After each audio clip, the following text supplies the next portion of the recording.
ብዙሕ ጊዜ እኮ አለ እግዚአብሔር ለመስማዕ ቤተ ክርስቲያን ክሳለም ጸሎት ክገብር ይሉ ሰብ ላብ ቤተ እግዚአብሔር ይመጽእ እዩ። ነገር ግን ልገርመኩም ልወዛወዝ ሻምባቆር ጥራሕ ይልኸ ልወዛወዝ ልቦና ስለሌለዎ ማለት ሓደ ሻዕላብ ጽድቂ ይመጽእ፣ ሓደ ሻዕላብ ኃጢአት፣ ሓደ ሻዕላብ ክርስቶስ፣ ሓደ ሻዕላብ ቤልሆር ዲያብሎስ፣ ሓደ ሻዕላብ ዓለም፣ ሓደ ሻዕ ድማ ላብ ቤተ ክርስቲያን ኣብ ቤተ ክርስቲያን መጽኡን ልክዕ ከምዝ ወዛወዝ ሸምበቆ ልቦኑ ይወዛወዝ ናብ ዓለሚ ናብ ቤተ ክርስቲያን ኣብ ቤተ እግዚአብሔር መጽናውን ተኾና ተሐሳስባና ሁሉ ስለ ዓለም ይኾን ደቂ እግዚአብሔር እዚ ሰብ እዚ ንባዕሉ አምላኽ ይብሎ ንባዕሉ ጎይታ ይብሎ ንባዕሉ ልዕል እግዚአብሔር ይብሎ ኢሎም ኸሲሰምዎ ቃል መንግሥተ ሰማያት ገፊዖምዎ ኣብ መወዳእታውን ተማኺሮም ሒዞም ገሪፎም እንትፊሎም መስቀል ሸኪሞም ቸንኪሮም ኣብ መስቀል ሰቂሎም ቀቲሎምዎ ካብዝ ለዓቢል መንግሥተ ሰማያት ምግፋዕኒ ኢሉ ሕዋት ኔዶ የለይ ሰላም ከምጽእ ልመጽእ ኣካል ኣብ መንጎ እግዚአብሔርና ሰብ ልነበረን ኣጽልእ ግድግዳ ከፍርስ ልመጽእ ኣካል ሰብና እግዚአብሔር ተባይሶም ስለዚ ኣብ መንጎ ሰብ እግዚአብሔር ይኾይኑ መተዓረቕ ክኾን ቤዛ ክኾን ነብሱ ክህብ ልመጽእ ኣካል ከምዚ ጌርካ ይግፋዕ እዩ ቃሉ ክስማዕ ይግባእ ነይሩ ነገር ግን መንግሥተ ሰማያት ትግፋዕላ ጎይታኮ ምስቃሉ የመተረፈው ይልቅ እግዚአብሔር ጎይታኮ ክስቀል ግድን ምክንያቱ እሱ ተለይ ተሰቂሉ ዓለም ይድህኒ ነገር ግን ዋላ እኳ ተሰቀልዎ ዋላ እኳ ተቀተልዎ ነገር ግን ቃሉ ክሰምዑ ይግባኦም ነይሩ ብዕራይ ሓሪዱ ድግስ ተገይሩ ኢና ንብለና ኢየሱስ ክርስቶስ ባዕሉ እዩ ተሰዊኡ ባዕሉ እዩ ደሙ አፍሲሱ ባዕሉ እዩ ስጉኡን ደሙን ኮይንልና ለሎ ማለት ስለዚ እግዚአብሔር ይጽውዕና ምዑላል ገዛ መንግሥተ ይተኻፈሉ ካብ ስጋይ ካብ ደመይ ተኻፈሉ ብልዑታ ስተዩ ኢሉ ይእዝዝ ማለት አይ መጀመሪያ ክሰርሕ በዓል ጸጋ ክኾንሞ ላብ ክርስቶስ ክመጽእ ይለ አይ መጀመሪያ ትምህርተይ ክወድ ፈላጥ ክኾንሞ ላብ ክርስቶስ ክመጽእ ይለና ምክንያት እንድር አይ መጀመሪያ በደንብ ገይረ ቤተሰበይ ከመሓድር በደንብ ገይረ ክደላደልሞ ላብ ክርስቶስ ክመጽእ ይለና ምክንያት እንድርድር ማለት አነ በዓል ጸጋ ምስኾንኩ ላብ እግዚአብሔር ክኸድየ ንብለና ክንኾን ንኽእሊና ፎተና ጸላእና ግን ካብ እግዚአብሔር ተፈሊና እነምጾ ሃፍቲ ድኽነት ይደቅ እግዚአብሔር ካብ እግዚአብሔር ተፈሊና እነጥሪዮ ፍልጠት ኣብ ቅድም እግዚአብሔር ድንቁርና ይደቅ እግዚአብሔር ካብ እግዚአብሔር ተፈሊና እንነብሮ ህይወት ለይኾነስ ሞት እዩ ስለዚ ሃፍታም ምስኾንኹ ፈላጥ ምስኾንኹ ከምዚ ምስኾንኹ ልበሃል ነገር ይሰርሒ ምስ ድኽነትኻ ምስ ጉድለትኻ ምስ እንከንኻ ምስ ሓጢአትኻ ላብ እግዚአብሔር ትመጽእ እሞ እግዚአብሔር ድማ ካብ ሓጢአት ሁሉ አንጺሁ ይቕረይሉ ሰብ ይገብረና ንኹላትና ታሪክና ይቀይሮ ብሓቂ ንኾነ ጊዜ ከምዘው ጉባኤ ሓደ መምህርና መህሩ ታይሎም ላምህሩ ነይሮም መሲልኩ ልሰረቀ ሰብ መንግሥተ ሰማያት ይኣቲ ስለዚ ምእመናን ስርቅ ሕደጉን ላበሉ ስለ ስርቆት ሕማቅነት ላተናገሩ ነይሮም ማለት ሕዘማ ኸል ኣብቲ መንደር ብጣዕሚ ልፍለጥ ሌባ ላፍቲ ጉባኤ ላኣተየ ነይሩ ሕዚ ሓንቲ ሰበይቲ ኣብቲ ጉባኤ ኮፍ ኢለን በሎ ደኣ ለዚ ሌባ በል ደኣ መምህረይ ላበላ ክናገራ ጀሚረን ኣብ ማእኸል ጉባኤ ኮይነን ማለት ተመሊሱ ስለ ስርቅ ወዲኡ ኣመንዝራነት ሓጢአት እዩ ዝሙት ካብ መንግሥቲ ኣምላኽ ይፈልእ እዩ እናበለ ተመሊሱ ክሰብኽ ጀሚሩ ተሰባኪ ኣጋጣሚ ኣብቲ መንደር ትፍለጥ ነብሳ ሸይጣን ተሓድር ሰበይቲ ላፍቲ ቤተ ክርስቲያን ተኣቲ ነይራ ኣይገርመኩም ሰብ ሓጢአት ሰሪሑ ላብ ቤተ እግዚአብሔር ከመይ ደስ ይብል ከምኡ ክኾን እኒአዎ ህይወትና ዋላ ሓጢአት ንስራሕ ዋላ ንበድል ላብ ቤቱ ንምጻእ ኣብ ጉባኤኡ ኮፍ ኢልና ንምሃል ነገር ግን እታ ሰበይቲ ተኣቲ ተላ እቲ መምህር ስለ ዝሙት ሕማቅነት ኢላ ተናገረ ነይሩ ተን ሰበይቲ ተመሊሰን እንታይ መባል ጀሚረን በል ደኣ መምህረይ ለዚ ኣለ ኢለን ተመሊሰን ከጉረም ረማጅ ክናገራ ጀሚረን ማለት ቀጺሉ ስወዲኡ ሓደ ሰባት ለለኒኡ ኣብ ለይ ምልከቶም ለኣትዩ ሓመይቲ ኢሉ ክናገር ምስ ጀመረተን ሰበይቲ ታይለን አይ ከዚ ዓዘር ቆዝረ ብዝሕ መባል ጀሚረን ማለት መንግሥተ ሰማያት ንምውራስ ኩሉ ሻዕ ትጓሃት ንኹን ንምጻእ ቃሉ ንስማዕ ንእግዚአብሔር ጊዜ ንመድበሉ ደቂ እግዚአብሔር ንኣገልግሎት ጊዜ ንመድበሉ ደቂ እግዚአብሔር ክብረ በዓላትና ቅድሚ ሕዚ ደሚቆም ይውዕሉ ነይሮም ከምዚ መንፈሳውያን ጉባኤታትና ክንገብር ተለና ዝናይ ጉባኤ ቦታ መልዩ ይጨናነቕ ነይሩ ሕዘበይ ነይሩ ሰብ የለይ ስጋዊ ተግባራቱ ኢለሎ ከምዚ ኢሉ ክፈዝዝ ተሉ ሓደ መዓልቲ ይመጽእ እሞ መናፍቅ ይወስዶ ድሮ ለቤተ ክርስቲያን ታይደ ምሄራት እንያ ኸይዱ ካው ምስም መናፍቃን ታይዲ ሉ ለመስይልኩም ተሰብ ቤተ ክርስቲያን እኮ ኢየሱስ አይተሰብኸ ይለካካ ማዝ መጽ ተማሂሩ ማዝ መጽ ተሰቢኹ እንደሻ ለቤተ ክርስቲያን ለይስማ ከነባጎ ኣብዚ ምድር ዝኮ በእውነት ብሰባት ልክፍለጡ ሰባት ኮለ ይጽዕርዎ ነገር የለ ይለቅ እግዚአብሔር ሰባት ኣብዚ ምድር እዚ ብሰባት ልክፍለጡ ክብራቶም እኮ ደርቤም ኮይም ለለው በየማህበራው ሚዲኡ ሰው ሁሉ ናወጣ ካብ ሰባት ዘንድ ክብርና ዝና ንምርካብ ጥራሕ ልክብል ለእግዚአብሔር ይኹን ለቤተ ክርስቲያን ለይምጥን ቃላት ላተናገረ ኮይሉ ውዕል ክብሩ ደርዊ ማለት ኣብዚ ዓለም እዚ ክኽበር ልኽእል ሰብ ንዓለም መሲሉ ክነብር ተሎ እዩ ዓለም ሓማይ ተኾይና ሓማይ ይኹን ዓለም ሓሻዊ ተኾይና ሓሻዊ ይኹን ሓቀኛ ኮይንካ ትግነተለካ ካብታ ይትበሃል በዘመነ ፍየል ምናቱ በጋቱን ኢላ ተጠቕሰልካ ማለት መልዕል ርእስና ንገብሮ መንግሥተ ሰማያት ትግፋዓላ እቶም ዝገፍዑ ድማ ይመናጠልዋለው ልብል ይኮን استزقال بحد نقوله اتهم زقفع دما نبل اتهم زقفع دما يمنات ألوالله سلك قالوا نيبوتاتنا أملاك قدوس እግዚአብሔር ስሙ ይخبر ይመስገን ምናልባት ዝቃል እንደحرينا يخوينا መንግስተ ሰማያት ትግፋዓላ እቶም ዝገፍዑ ድማ ይመናጠልዋለሁ ይልብለለው ለምን ታዩቶም ገፋዕቲ ለመንግስተ ሰማያት ይመናጠልዋ ዘለው መንግስተ ሰማያት ትግፋዓላ ይብሎም ማን يوم ኸቶም ገፋዕቲ ዝብል ኣብ ትምርትና አስፈሕ ቢልና ክንሪዮ ኢና እዚ ቃል እዚ ቅዱስ ማቴዎስ ዝጻሐፎ ቃል እዩ ተናጋሪው ድማ አምጻይ ዓለማት ፈጣሪ ዓለማት ለሆነ ጎይታና አምላኽና ኢየሱስ ክርስቶስ እዩ ማለት እዩ ጎይታና አምላኽና ኢየሱስ ክርስቶስ አቀድመ ቢሉ በተለይ ካብ ቁጥር 1 ክጅምር ተለው ታሪክ ኢየሱስ ነቶም 12 ደቀ መዛሙርቱ አዚዙ ምስወደአ ኣብ ከተማታቶም ክምህርን ክሰብኽን ካብኡ ሓለፈ ይብልሞ ዮሐንስ መጥምቅ ኣብ እስር ቤት ተኣሲሩ ነይሩ ሄሮድስ ልበሃል ንጉስ ኣሲርዎ ስለዚህ ኣብ እስር ቤት ኮይኑ ንደቀ መዛሙርቱ ናብ ኢየሱስ ክርስቶስ ልይኹ ስለዚህ ደቀ መዛሙርት ቅዱስ ዮሐንስ መጥምቅ ናብ ክርስቶስ መጽኦም ካውታይሎም ወን ክርስቶስ ኢየሱስ እዚ ዝመጽእ ንስኻ ዲኻ ወይ ድማ ንጽበዮ ኻሊ ኣሎ ይብለካሎ ዮሐንስ ኢሎም ጠይቆም ወን ጎይታ ማለት ሕዚ ልበሉ ዮሐንስ መጥምቅ አቀድመ ቢሉ ንጎይታና ንኢየሱስ ክርስቶስ አጥሚቅዎ ነይሩ እዩ ካብ ሰማያት እግዚአብሔር አብ ዝንቱ ውእቱ ወልደየ ዘአፈቅር ዝፈትዎ ወደይ ንሱ እዩ ስምዕዎ ኢሉ ክናገር ተሎ ዮሐንስ መጥምቅ ምስክር እዩ ምክንያቱ ፍት ቦታ ስለ ዝነበረ መንፈስ ቅዱስ ብጻዕዳ ርግቢት አምሳል ናብ ጎይታ ናብ ኢየሱስ ክርስቶስ ክወርድ ተሎ ቅዱስ ዮሐንስ መጥምቅ በዓይኑ ይርኢ ነይሩ እዩ ነገር ግን ድሕርዚ ክርስቶስ ኢየሱስ ክሰብኽ ተሎ ከስተምህር ተሎ ዮሐንስ መጥምቅ ተኣሲሩ መልእኽተኛታት ግን ናብ ጎይታ ልይኹ እቲ ክመጽል ተባሃለ ነብይ ስኻዲኻ ወይ ስኻዲ ክትጽበ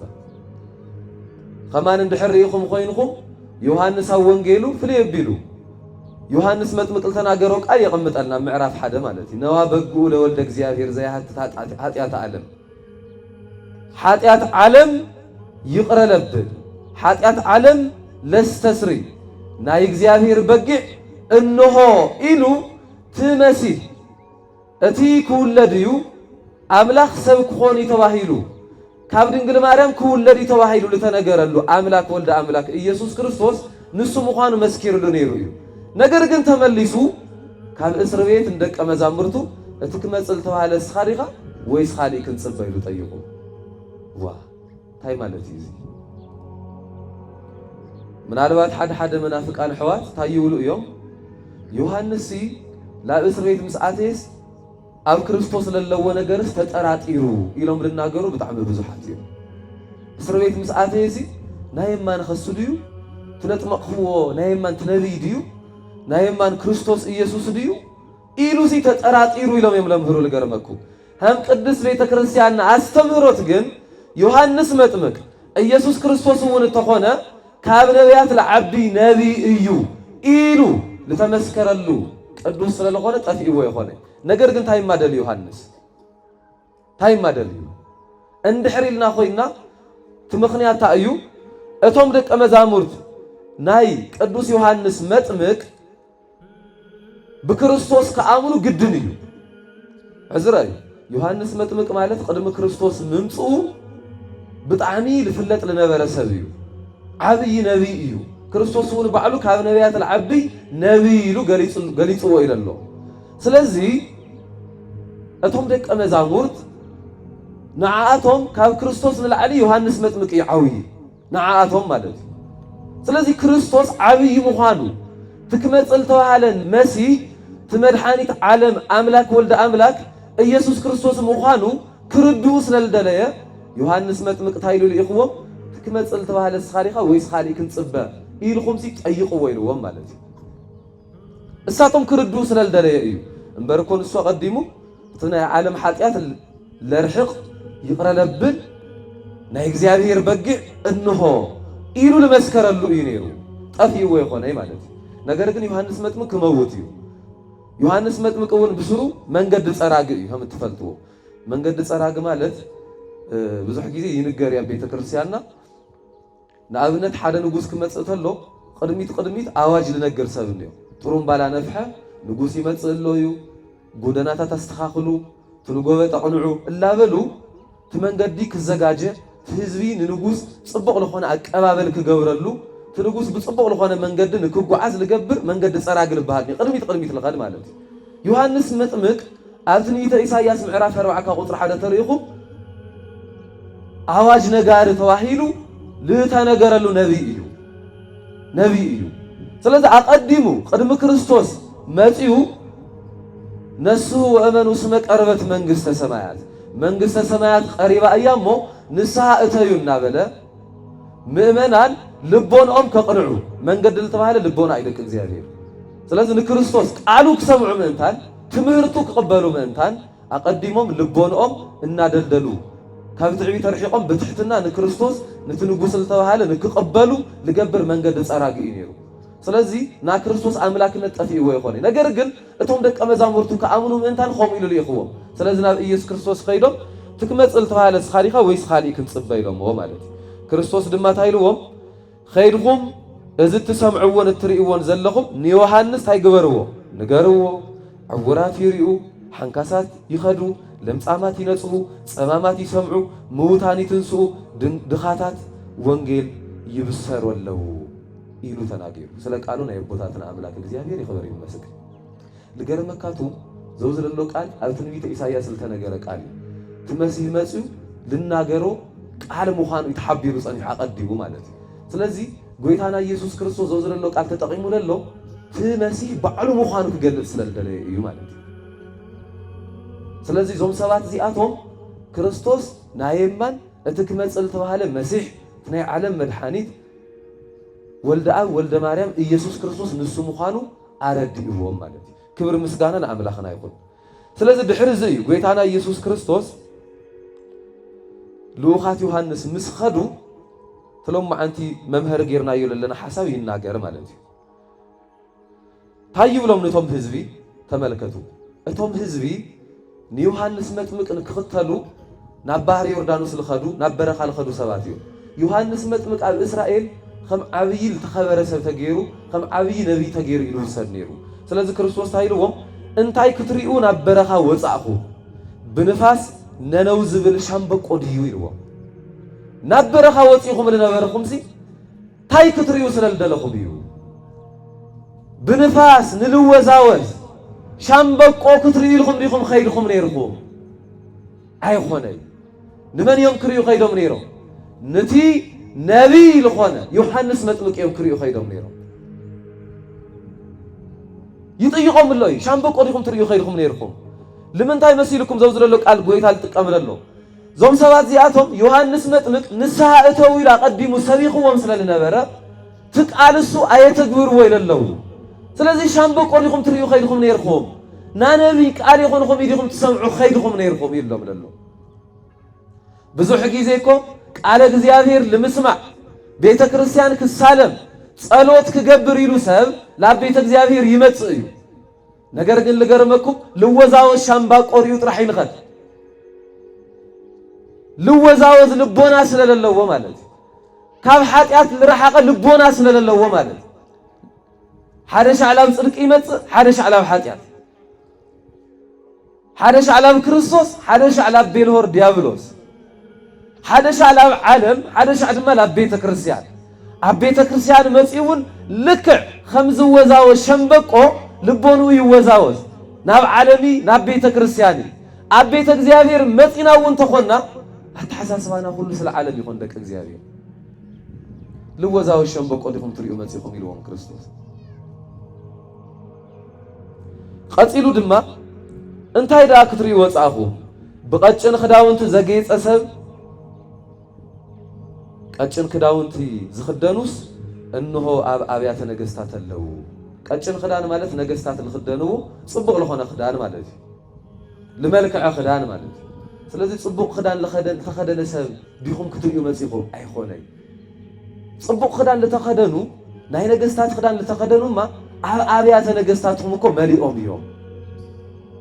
መሊኦም እዮም ምናልባት ሓደ ሰባት ለሰባት ብልረአ ነገሮም ጥራሕ ኢና ክንምዝኖም ንኽእል ንምዝኖም እውን ማለት ኣከዳድንኡ ደስ ክብለካ ኣተሓሳስብኡ ውሽጣዊ ንጽህንኡ ጥራሕ ለይኾናና ሰብ ንምልከት ኣብ ክንድሱ ንምልከት ኣቀዲምና ታይና ንምልከት ደጋው ጽባቕኡ ማለት ስለዚህ ጎይታና ኢየሱስ ክርስቶስ እሞ በሐቂ ቀጭን ክዳን ለተኸደነ ሰብ ዲኹም ክትሪኡ ኸይድኹም ነይርኩም ይብሎም ማለት ቀጺሉ እንታይ ዳ ክትሪኡ ወጻኹም ነብይ ክትሪኡ ኢሉ እወ እኳ ደኣ ካብ ነብይ ዝበልጽ ይብለኩም ኣለኹ ይብል ካብ ነብይ ታይ ልኾን መልሱ ላይ ዝበለጸ ዮሐንስ መጥምቅ ካብ ነቢያት ዝበለጸ ቅዱስ ዮሐንስ አፈወርቅ ንዝ ነገር ዝከብራሮ ተሎ በረከቱ ምስኩላትና ይኹን ከምዚ ይብለና ራይ ዮሐንስ መጥምቅ ማለት አዋጅ ነጋሪ አዋጅ ነጋሪ ማለት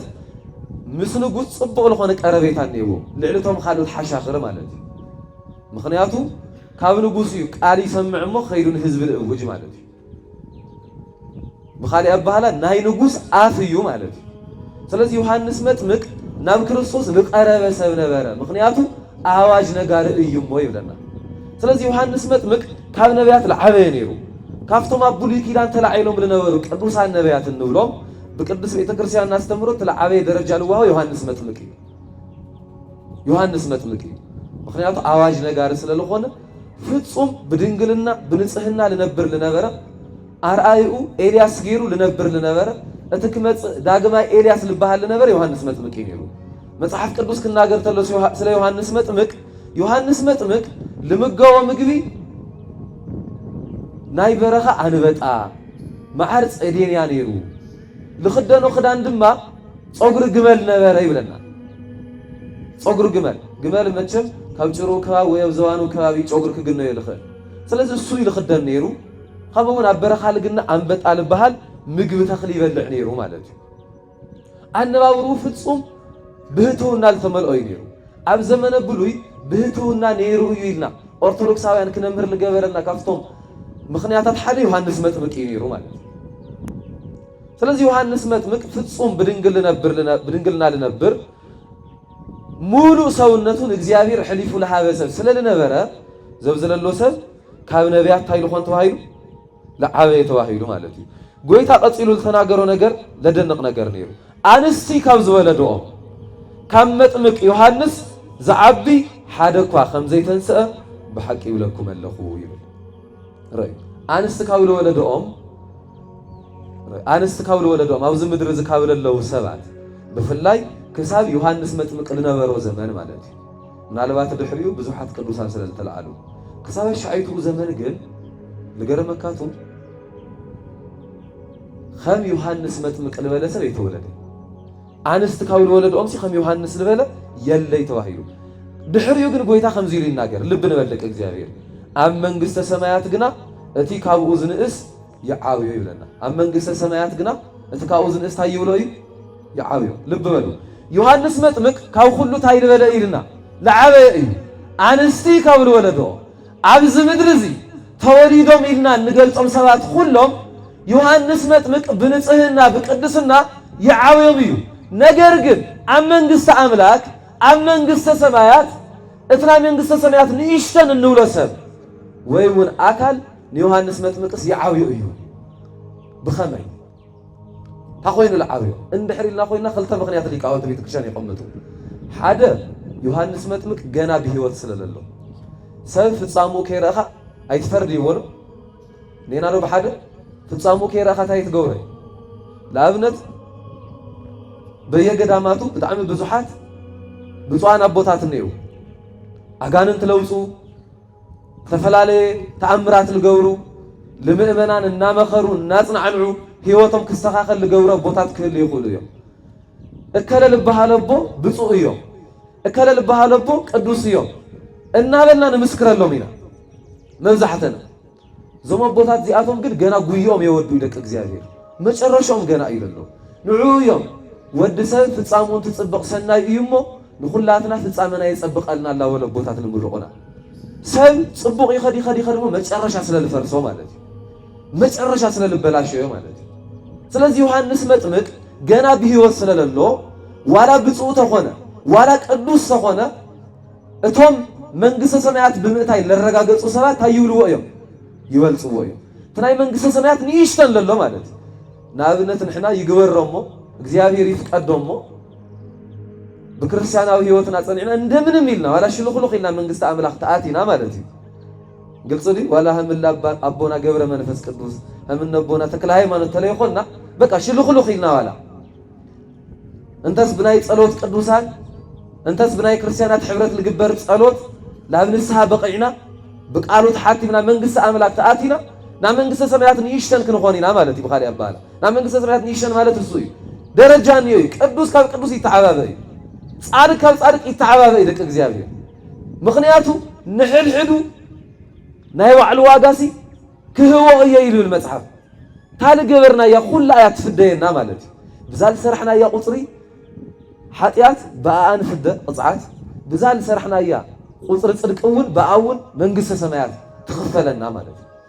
ስለዚህ መጥምቀ መለኮት ቅዱስ ዮሐንስ ገና መንግስተ አምላክ ለየረጋገጸ ፍጻሙ ለይወደእ ስለለኾነ ትናይ መንግስተ ሰማያት ንይሽተንሲ ንዮሐንስ ታይገብሮ ይተዋይሉ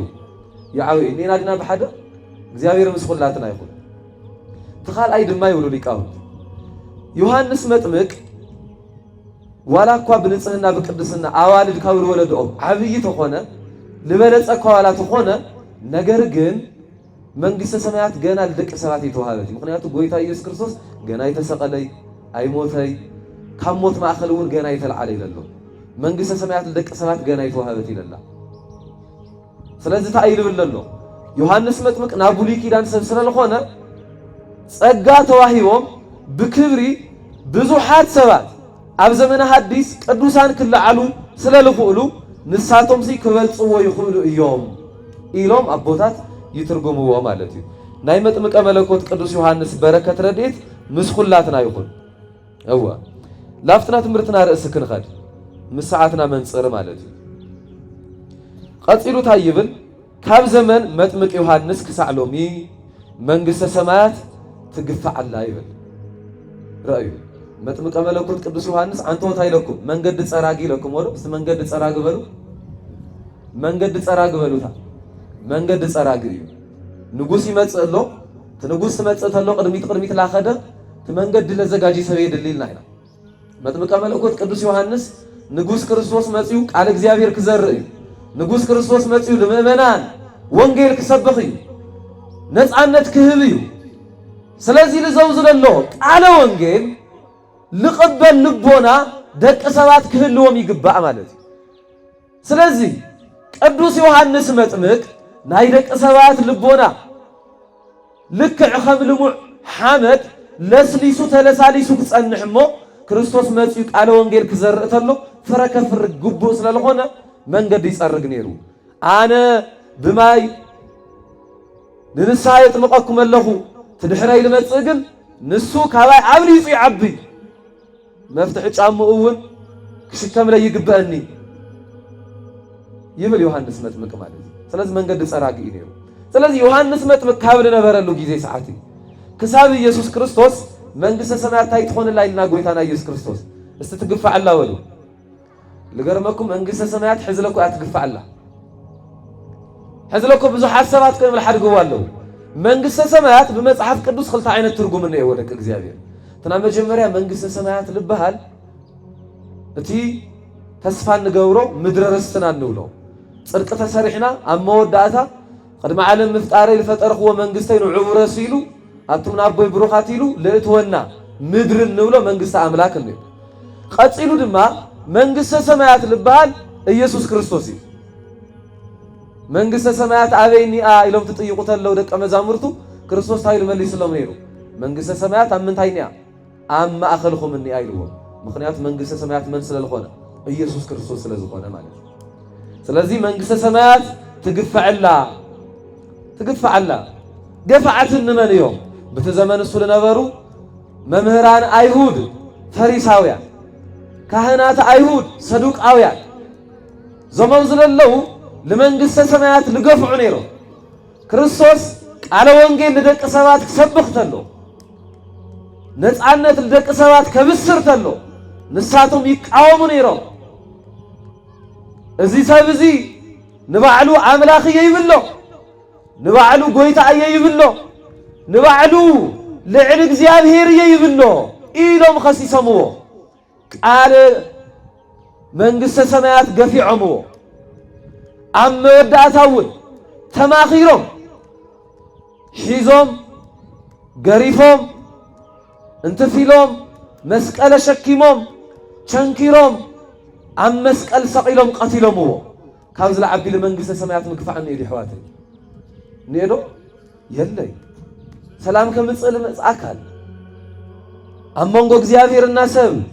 ለነበረን አጽል ግድግዳ ከፍርስ ለመጽአካል ሰብና እግዚአብሔር ተባይሶም ስለዚህ ኣብ መንጎ ሰብ እግዚአብሔር ይኾይኑ መተዓረቅ ክኾን ቤዛ ክኾን ነፍሱ ክብል መጽአካል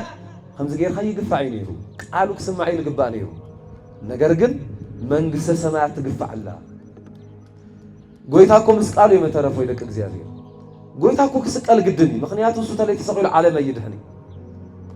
ነገር ግን ዋላኳ ተሰቀልዎ ዋላኳ ተቀተልዎ ነገር ግን ቃሉ ክሰምዑ ይግባኦም ነይሩ ናብ ቤተ ክርስቲያንና ሓደ መጽሐፍ ነው መጽሐፈ ጨዋታ መንፈሳዊ ልበሃል ማለት ዮሐንስ ናይ እግዚአብሔር በጊዕ እንትብል ይብል መጽሐፍ ዮሐንስ ናይ እግዚአብሔር በጊዕ እንትብል እነሆ አይሁድ ንከይበልዕዎ ተቀዳዲሞም ሓረድዎ ነገር ግን አይሁድ ለሓረድዎ በጊዕ አሕዛብ እናበልዑ ሮገዱ ቁመቶም ወርክሳብ ሰማይ በጽሐ አይሁድ ግን ዓቢሮም ናይ ማን መጫወት ኾኑ ይብለና ተቃል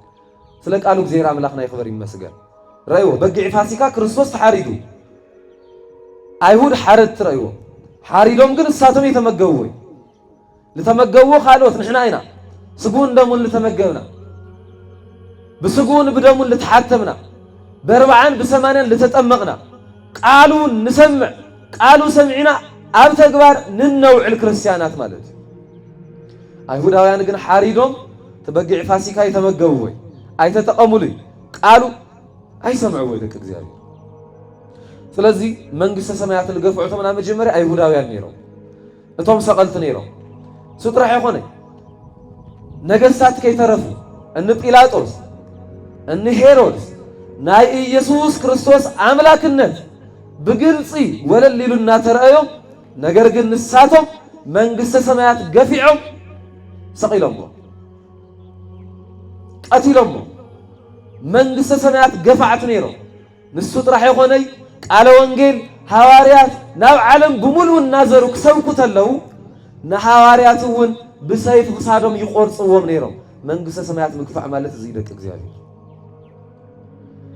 ሱጥራህ ይኾነ ህዝበ እስራኤል ባዕሎም መንግስተ ሰማያት ልገፍዑ ነይሮም ድውያን ኮይኖም ለተፈወሱ ጎቢጦም ነይሮም ለቀንዑ አይነ ስውራን ነይሮም አይኖም ለበርህሎም مسمع التسعانهم نيرهم اذانهم مسمع لتجمرلهم نتي خمس جيور تأمرات لفتصملهم سب اما ودعتها قل يسقل لهم خسيسهم هو كابز العبي منقص السمايات مقفع يلي سلازي قفعت زياتهم نيرهم لافتك قال نملس منقص السمايات تقفع الله يبلمو اتهم زقفعوا دما تايبلوا والو استقول لنا يمنات الواولو አለው ለመንግስተ ሰማያት ለስ እቶም ልገፍዑ ይመናጠልዋለው ይለናል ማን يوم ከዚያም ዘው ልገፍዑ ዚያቶም ገፍዓትስ ይመናጠልዋለው ያለ መንግስተ ሰማያት ያአቲዋለው ያ ይወርሱዋለው ያ በረከት ይግኒለው ያ ይብለኩም ለተቃል ማን يوم ተም ገፍዓት ዚያቶም ደቅ እግዚአብሔር እዞም ገፍዓት ዚያቶም አይሁዳውያን ኃጢአተኛታት يوم ዚያቶም ይሎም ለግለልዎም እቶም ግብር ቀረጽትን ንብሎም አካላት ተጠቀስዮም ተውና መጀመሪያ ናብነት ማቴዎስ ወንጌል ምዕራፍ 9 ከቁጥር 9 ተሪኹም ሌዊ ልባሃል ወይውን ማቴዎስ ባዕሉ ማለት ቀራጭ ነይሩ ግብር ልስብስብ ነይሩ كمل فلت تاريخ المزخخار تشايتو جيزي ناي روماويان جزاتي عالم بصفحات لما حضر نيرو سلازي إسرائيلاويان كي ترفو بروماويان تجزيهم نيرو بروماويان تجزيهم ينورو نيرو سلازي نايروم نجوس إسهار النبلو أب إسرائيل حادث توكالي عند راسي النبلو أقميتو نإسرائيلاويان جبرك جبري جورم نيرو للنجوس سلازي نتنجوس السول جزء جبر أكبت النيو ساتم إسرائيلاويان يوم لجرمكم سلازي بايهوداويان زند خم باندا تجيرم يوم القدسارو نينا بحدا خم باندا تجيرم يقدسارو نيرهم مالك هاجرهم لكدعو جبري كهزوم النامن قالو لنجوس لكيسار لهو لروماويان لجزء النابلو خم حاجاتنياتات يقدسارو نيرهم قويتا يسوع كريستوس كمصت اللوجن እዞም ኃጢአተኛታት ተባሂሎም ልግፍዑ ለነበሩ ለኻሎ ሰባት ልግፍዑ ለነበሩ ኃጢአተኛታት ወዲያ በጎይታ ተማሪኾም ለመንግስተ ሰማያት ክመና ጠልዋ ጀሚሮም ክብር ምስጋና ለአምላክና ይሁን ክመና ጠልዋ ጀሚሮም ካብ ጎይታ በረከት ክቅበሉ ጀሚሮም እቶም መምህራን ሕግ ልባሃሉ መጽሐፍት ጠንቂቆም ልፈልጡ ልባሃሉ ስለ ክርስቶስ በደንብ ይርዱ የሚልና ንፈልጦም ሰባት ንክርስቶስ ክሰቅልዎ ተለው እዞም ኃጢአተኛታት ተባሂሎም ለግመቱ ሰባት ግን ብለገረም ኹነታት ለጎይታ ለኢየሱስ ክርስቶስ ክመና ጠልዎ ጀሚሮም ስለቶም ገፋዓት ማለት ዚያቶም እዩ በአመንዝራነት ህይወት እንፈልጣ ማርያም መግደላዊት ኃጢአተኛ ተባሂላ በእስራኤላውያን ዘንድ ትእመን ዛሰብ ዚያ ከይተረፈ ለገረመኩም መንግስተ ሰማያት ክትመና ጠል ጀሚራ በክርስቶስ አሚና ማለት ክሳም መቃብር كساموت ليتفليت سبيت نيرا أجرمكم زم سرقتي زم حتى أتنياتات لبهالو أكلات نمنجس سماعات كم منات الواج ميرم مالتي كم منات الواج ميرم مون إحنا كم مريم من هذاك الزيادير نمنجس سماعات قفعت دينا ويس حتى أتنياتات قالت خلنا ولا قفعت قالت خلنا قل منجس سماعات النمنات بنسها سامونا بمحصات እንመላለ ሰባቲና እዚ ሁላትና ለባዓልትና ክንጥይቆ ልግባእ ብዙሓት ለቤተ እግዚአብሔር ክጸድቁ ክመጹ ተለው መንገድና ዓጽሪና ወይስ ንሕና እውን ምስኣቶም እንጸድቕ ሰባቲና ንመንግስተ ሰማያት እንመናጠሊና ኣብ ማቴዎስ ወንጌል ምዕራፍ 22 ኩለና ንፈልጦ ታሪክ እዩ ኢየሱስ ክርስቶስ ዝተናገሮ ምሳሌያዊ አነጋግራ እዩ እወ ትቃልታ ይብል መሲልካቱ ለቅ እግዚአብሔር حدا نجوس حدا بعل صقا سبعي لودو كمرع دليل لنا لودو تاي جبر دليل كمرع دليل سلاز بعراي حريدو نجوروا وابتو ملأختر يخلهم ثم ملأختنياتات نفتم جوروا وابتخيلهم لما أنتي نجوسنا ودي مرع له دقيس الزجاجينيو سلازي تعديم خاتم نيخم مو مسؤول مرعاي لهم حدا تايلو هاي أنا ما لما أنتي حدش توعر جزء سنة للخو لما تايك خديه لما حرسك خديه كفتنا من تموعر إلو مدلي سمالتي نفت حدا من خيرهم كحكي هم كتير قوة لو تايلهم أي أنا ما حدش مرعات أتي سنة للخو تاي جبري أي مزي إلو مدلي سمالتي لأنه على مخنيات تقريبا عداقك خديه همزي لو المخنيات مالتي ثم الأختنياتات تمليسهم ناو قويت أمت يوم تايلومو نجيرنا يوم خمزي لما مليسهم لنا حدا محرسك خالد حدا حداش سبيت اتي او تعقوا لا اني اخو حدا خالي مالي يلو بالله يلو مليسهم كاوز سباي تايلوم انباي نعاتهم حدقوهم مو نتهم او قدنا للو سبات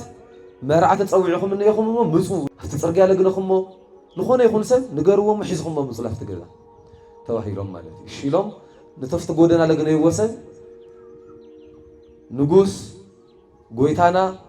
ودي مرعلو دقس زجاجينيو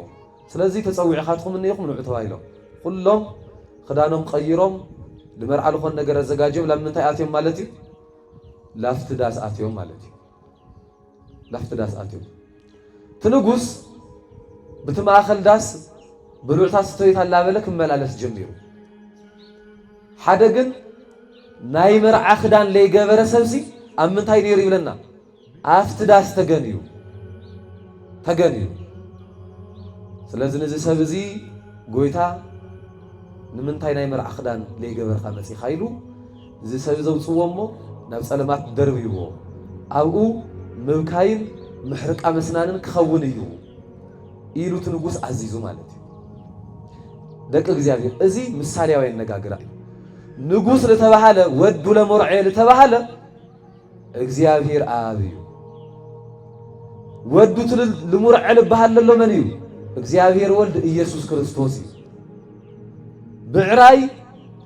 ተሓሪዱ ድግስ ተገይሩ ኢና ንብለና ኢየሱስ ክርስቶስ ባዕሉ ይተሰውዩ ባዕሉ ይዶ መፍሲሱ ባዕሉ እዩ ስጉን ደሙን ኮይንልና ለሎ ማለት ስለዚ እግዚአብሔር ይጽውዕና ኣሎ ንዑላብ ገዛይ ንዑ መንግስት ተካፈሉ ካብ ስጋይ ካብ ደመይ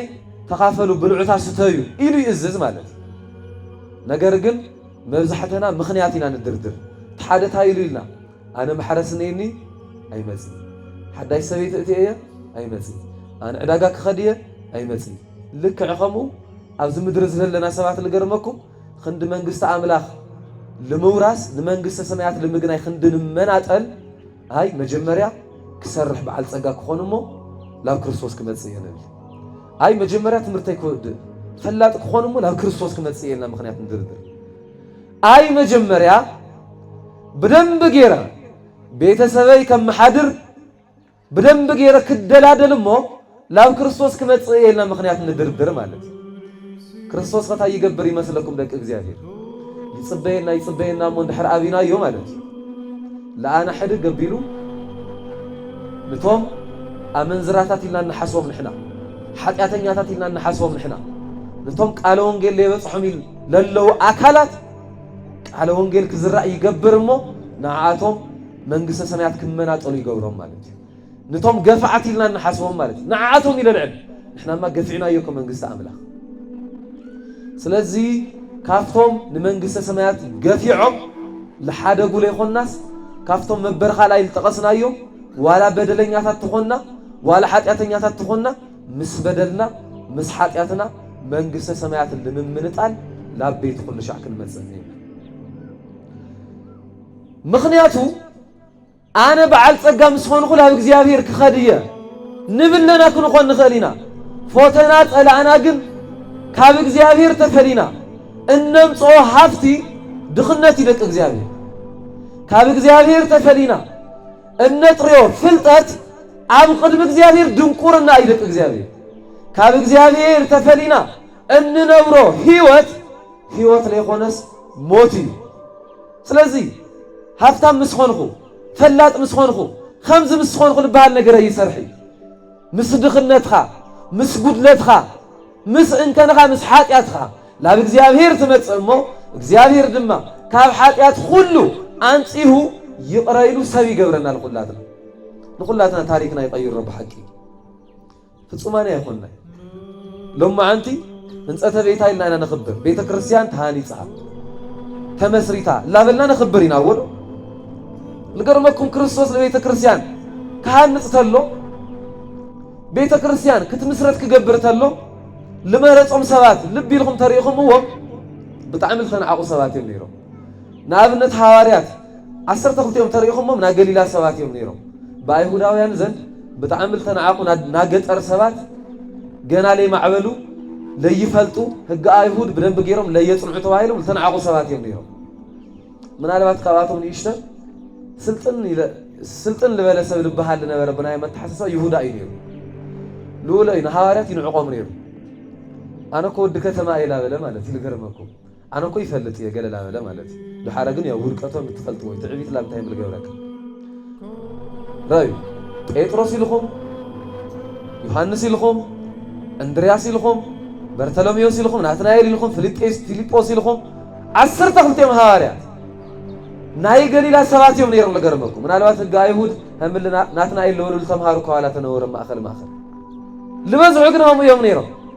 ነገር ግን መንፈስ ቅዱስ ወሪድሎ ቤተ ክርስቲያን ምስተመስረተት ቃለ ወንጌል ብሰብዓይ ክልተይ ቋንቋታት የመስፋፍሕሞ አይሁዳውያን ዞም ሰባት ዚኣቶም ና ገሊላ ሰባት ይኾኑ ይድዮም ትንሕና ላይ ንፈልጦ ነገር ከመይ ገይሮም ፈሊጦም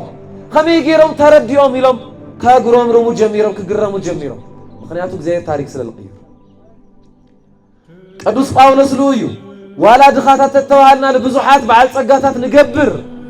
ድኹማት እኳ ተመሰልና ልዕልማንም ሓየልቲ ኢና ምክንያቱ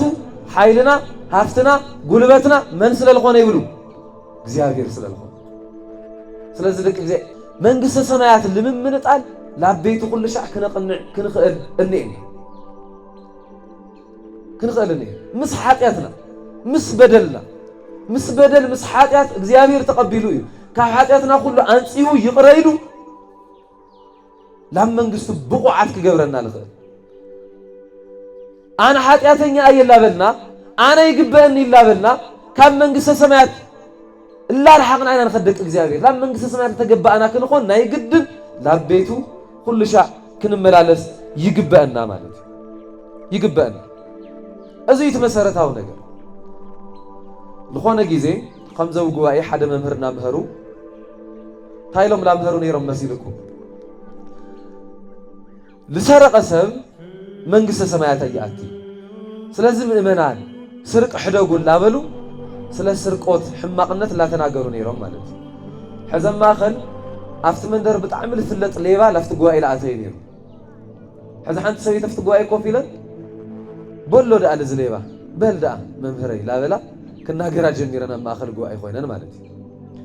تمليسو سلاز سرقوت ديو أمن زرانت حات يأتيو زموت كم من قصة عملاق يفلقيو النابلة تمليسو كسبق جمير تسواك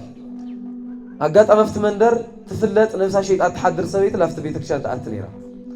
أقرمكم يسوي حتى يتصرح ولا لا بيتك زافير هم يدسيبن هم كخوني وهيوتنا ولا حتى نسرح ولا نبدل لا بيتنا مسا أقوى يوقف فينا المحل نقر قلت هسويت تأتلا تممر سلزموت حماقنا تلا تناقر نيرو تنسوي تتمليسن تاي مال جميرا بلد أممهر إلى زيادة ها إلين تمليسن كغرام رماجي كنا غرا جميرا مالتي قصيلو سوديو حد سوات للنيو ابري ملكتهم راتي حميتي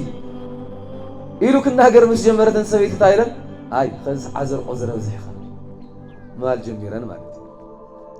حسا يكلكم دلي كل شيء لابيت على حق يسر هناك المصتلنا تسواك كمرتلو زان سر حاتيات እግዚአብሔር ይድርጉ ኃይል ገርመኩም በተሰዋከ ገይሩ ማለት حرارش عم يلكم يتفلتوا واحد أبي فلتنا دي واحد يجري يناقرن الله نبل كوينا زوجة لكم نايك زيافير تصاوعي تلك زيافير قدوس يوحنس أفور قلوه زود ولا حتى أسرح مساعة مهار ولا زمو مساعة مهار مخناتك كتمهار تسيانم تلي بحال لب الحات أتقول يسرح ولا حتى يسرح لبيتك متصني وقل كبيته هو بتعمل بزح اللي راح أقنيه منافق لا من طلوا الوسط بتعمل بزحين يلقرمكم لازم نفلت أنا بيتك كريستيانات مرت نفلت مسيناك على እግዚአብሔር نمهار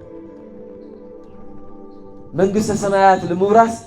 كل شيء تقوهات نقول نمصع قالوا نسمع نእግዚአብሔር ጊዜ ነመድወሉ ደቅ እግዚአብሔር ንአገልግሎት ጊዜ ነመድወሉ ደቅ እግዚአብሔር ክብረ በዓላትና ቅድም ሕዚ ደሚቆም ይውዕሉ ነይሮም خمس መንፈሳውያን ጉባኤታትና ክንገብር ተለና ዝናይ ጉባኤ ቦታ መልዩ ይጨናነቅ ነይሩ حسابين يرسل يدلي أفسقاوي تقواراتو إلى الله خمزيلو كفزز تلو هذا معلتي متصمم منافق يوصدو دروا لبيت كريستيان تايدو مهيرات النيا خيدو كاو مصمم منافق أنت هيدي للمسيلكم تسب بيت كريستيان كو يسوع سيتسب خيو لك كاو ما أزمت يتمهيرو ما أزمت يتسبيخو وا عند شعب بيت كريستيان ليس ما كنا تبعونه سلازم حد شعب هيوتنا كقلنا عند حردلينا يو منجس سمايات اللي من نتعال لا بيتو نقنع تك እግዚአብሔር إذا مسرتاو ነገር خمت عن توراولنا يو لنبرنا ቅዱሳን ሐዋርያት ልተናዓቁ እዮም ነይሮም ምስ ኃጢያቶም ይጎይታ ተቀቢልዎ ህይወቶም ተለውጡ ግን ድሓረ ናብ ቤተ ክርስቲያንና መሰረት ላበልና ንጽውዕ ምለና ለቤተ ክርስቲያንና ባዕሉሎም ማዓንተ ታይና ኢና ንጽውዕ እንጸተ ቤታ ክንዝክር ተለና ቤተ ክርስቲያን ታይታ ኢና ንብላ ቅድስት እያ ኩላዊት እያ ሐዋርያዊት ላበልና ኮይና ንጽዋዕ ብና ሐዋርያት ትምህርቲ ታነጸት ናይ ሐዋርያት ትምህርቲ ንምእመናን ትምግብ እተስተምህር ማለት ስለዚህ ሐዋርያውያን ክንኾን ክንኸለና ሓደ ናይ መጽሐፍ ቅዱስ ጥቕስ ክነልዕል እሞ ትምህርትና ክነጠቃለል ኢና እግዚአብሔር ብድጋሚ ምስኹላትና ይኹን አሜን እወ ማቴዎስ ወንጌል ምዕራፍ 6 ቁጥር 33 ተሪኹም መቅድመ ህሱ መንግስቶ ወጽድቆ አቀዲምኩም ጽድቁይ መንግስቱ ይድለዩ ተኻሪታይ ክግበረልኩም እዩ መልሱ ላይ ታይግበረልኩም እዩ ክውሰኸልኩም እዩ ይብለና እመኑ አይተእመኑ ኣብ ህይወትና አቀዲምና ለመንግስተ ሰማያትና ጽድቅ ለምግናይ ተለይተ ጓይና ተኻሪ ከንቱ እዩ ክርስቲያን ኮይና አቀዲሙ ለዕልምንም ነገር ክጓዩ ልግባ ለመንግስቱ ይልጽድቁ እዩ መንግስተ ሰማያት ለመውራስ ናይ ጽድቅ ስራሕ ለለ ለመስራሕ አቀዲሙ ማለት ከቀድሞ ልግባ ነገር እዚ ስለዚህ ረይ አቀዲሙ ጽድቁይ መንግስቱ ከቀድም ተሎ